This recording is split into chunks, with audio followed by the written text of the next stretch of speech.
반갑습니다. 4월 24일 목요일 큐티 스케치 시간입니다. 오늘 본문은 민수기 14장 39절부터 45절까지의 말씀입니다. 오늘 본문은 이렇게 시작합니다. 모세가 이 말로 이스라엘 모든 자손에게 알리며 백성이 크게 슬퍼하여 아침에 일찍이 일어나 산 꼭대기로 올라가며 이르되 보소서 우리가 여기 있나이다. 우리가 여호와께서 허락하신 곳으로 올라가리니 우리가 범죄하였음이니이다. 오늘 본문은 어제 그 본문의 이야기, 즉 여호와가 나를 거역하는 이 악한 회중에게 이같이 행할 것이다 하고 이제 말한 것이 36절부터인데요. 모세의 보냄을 받고 땅을 정탐하고 돌아와서 그 땅을 악평하여 온 회중이 모세를 원망하게 한 사람, 곧 그 땅에 대하여 악평한 자들은 여호와 앞에서 재앙으로 죽었고 그 땅을 정탐하러 갔던 사람들 중에서 오직 눈의 아들 여호수아와 여분의 아들 갈렙은 생존하니라. 이제 출애굽 1세대는 광야에서 다 죽을 것이라고 이야기합니다. 예. 20세 이하의 사람들 말고 20세 이상의 숫자화 되었던 사람들을 말하는 거죠. 출애굽 1세대는 광야에서 죽임을 당할 것이다. 이 이야기를 이제 하는 것입니다. 여호수아와 갈렙 외에는 안 된다, 없다. 심지어는 모세와 아론도 광야에서 죽은 것이요. 모세도 가나안 땅에 들어가지 못했습니다. 이제 그런 부분은 이제 나중에 또 우리가 함께 나눌 기회가 있을 것입니다만, 오늘 본문은 그 이야기를 듣고 나서 어떤 이야기냐 하면 이제 너희들을 여기서 멸하겠다. 너희들은 약속의 땅에 들어가지 못하겠다. 이 말을 듣자마자 이들이 태도를 바꾸어서 그럼 저희들이 싸우러 가겠습니다. 이렇게 이야기를 하는 거예요. 그러니까 겉으로 보면 이제 바른 선택을 한 것 같아 보입니다. 그래, 하나님께서 그래, 진짜 그랬어야지. 너희가 믿음을 가지고 다시 한번 일어서기를 바란다. 용기를 가져라. 이렇게 되면 해피엔딩입니다. 근데 오늘 본문은 그렇지가 않아요. 산 꼭대기를 아침 일찍 일어납니다. 이것은요, 나름대로 그들의 열심과 열정을 보이는 거예요. 그들이 지금 내 태도를 정말 바꿨습니다. 하나님 반성했습니다. 그리고 아침 일찍 일어나서 열심히 그렇게 나아갑니다. 그런데 41절에 모세가 이르되 너희가 어찌하여 이제 여호와의 명령을 범하느냐. 그러니까 하나님의 명령이었다는 거예요. 이것 역시도 너희들은 이제 가나안 땅으로 못 갈 것이고 이제 광야를 돌아다닐 것이다 라고 하는 하나님의 결정. 그 하나님의 결정에 대해서 어떠한 중보기도나 타협도 없는 상태에서 그냥 행동을 취한 것입니다. 그럼 이렇게 하면 하나님의 마음이 바뀌겠지라고 생각한 거죠. 그러면서 이야기를 합니다. 42절에 여호와께서 너희 중에 계시지 아니하니 올라가지 말라. 너희의 대적 앞에서 패할까 하노라. 너희를 패할 것이다. 하나님이 함께하지 않는다. 가지 마라. 또 한 번 더 명령한 거죠.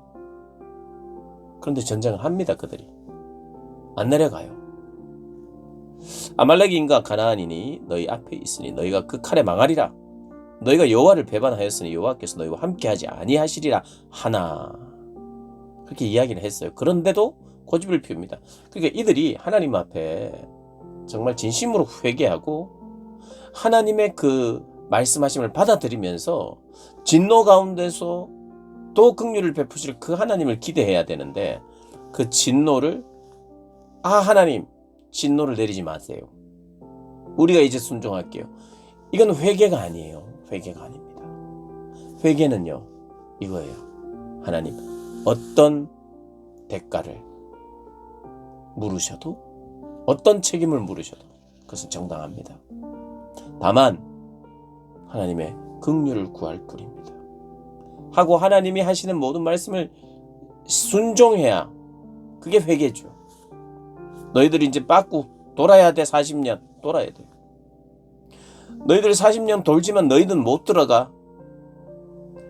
혹시 하나님이 우리의 순종을 보시고 우리의 광야 생활에서 하나님의 마음이 변하실 수도 있다는 기대를 가질 수는 있으나, 알겠습니다 하나님, 내가 가장 중요한 것이 하나님의 뜻을 행하는 것이고 하나님을 신뢰하는 것인데, 광야의 생활 중에서도 제가 그렇게 신뢰하겠습니다 하고 그것이 복된 길입니다 하고 함께 갔었어야 되는 거였죠. 그런데 하나님이 이제 막 혼내겠다고 하고 하나님이 땅에 못 들어가겠다고 하니까 이제 그제서야 그들이 그러면 하겠다고 하는 이 태도 자체가 이미 하나님 앞에 하나님을 대적한 자요 참되게 하나님 앞에 뉘우치지 못한 자라는 것을 반증하는 내용입니다. 그래도 산 꼭대기에 올라가서 갔어요. 그리고 여호와 언약궤 그리고 모세는 진영을 떠나지 아니하더라. 그래서 45절의 결과가 나옵니다. 아말렉인과 산간지대에 거주하는 가나안인이 내려와 그들을 무찌르고 호르마까지 이르렀더라. 우리가 올라가겠다 이렇게 하자 이제는 올라가면 안 된다 라고 말했죠. 근데 그래도 올라갑니다. 여러분, 우리가 하나님의 말씀을요, 하나님 말씀하시는데 하는 것마다 안 듣는 것, 그것도 죄고 그것도 용서를 구해야 돼요. 그런데 하나님이 너희들이 이렇게 하지 마라 그랬는데 제가 믿을게요. 제가 이제 순종할게요. 하나님 하게 해주세요. 믿음으로 갑니다. 이것도 하나님 앞에 불순종입니다. 오늘 그것을 이야기하는 거예요. 그럼 하나님께서 광야에서 오늘 민수기 13장에서 13장 14장 이렇게 보면서 우리에게 요구하시는 게 딱 두 가지입니다. 하나는 그 어려운 현실, 내 눈에 보이기에 불가능해 보이는 그 현실 앞에서도 하나님의 약속을 중심으로, 하나님의 성품을 중심으로, 그런 렌즈로 상황을 바라보면서, 그럼에도 불구하고 상황은 이렇게 크지만 더 크신 분은 하나님이시라는 그런 신뢰로 살기를 요구하시는 거예요. 하나님은 그걸 요구하시고, 또 하나는 하나님이 우리의 삶에 징계를 허락하시면 그 징계 앞에서 하나님 앞에 순종하고 순복하는 회개의 태도가 필요한 거예요. 진심으로 순복하는 회개의 태도, 회개의 마음, 그것이 정말 중요해요. 내가 이리저리 바꾸려고 하는 거. 하나님 내 몰랐다. 이제 바꿀 테니까 해달라. 원래 계약한 대로 해달라. 이건 계약관계죠. 하나님과 우리 사이에 인격적인, 그리고 철저히 순종해야 되는 창조주와 피조물의 관계라는 걸 잊어버리고 마치 그게 원하는 대로 내가 다시 하기만 하면 되는 것처럼 하면 되지 않느냐. 이것은, 이런 태도는 참으로 하나님 앞에 불경하고 어쩌면 벌받아 마땅한 그런 태도입니다. 마음, 타이밍, 그때 하나님 말씀에 순종하는 것이 좋죠. 불순종 후에 만회하려는, 그냥 하나님의 마음을 아프게 했다는, 그래서 하나님 앞에 죄송한 마음을 유지해야 되는데 뭔가를 내 스스로가 만회해 보려고, 내가 이렇게 하면 만회 되겠지, 그래서 하나님은 이렇게 하시겠지, 그건 순전히 우리 생각입니다. 또 다른 불순종을 낳을 뿐이에요. 불순종했는데 하나님이 징계할 때 또 다른 불순종을 하는 거예요. 이게 어떻게 보면 기특해서 하나님 이건 용서할 수 있지 않느냐, 기특하지 않느냐, 그래도 정신 차린 거 아니냐? 아닙니다. 이것이 잘못된 입장이라고 오늘 민수기를 통해서, 광야 생활을 통해서 가르쳐주고 있어요.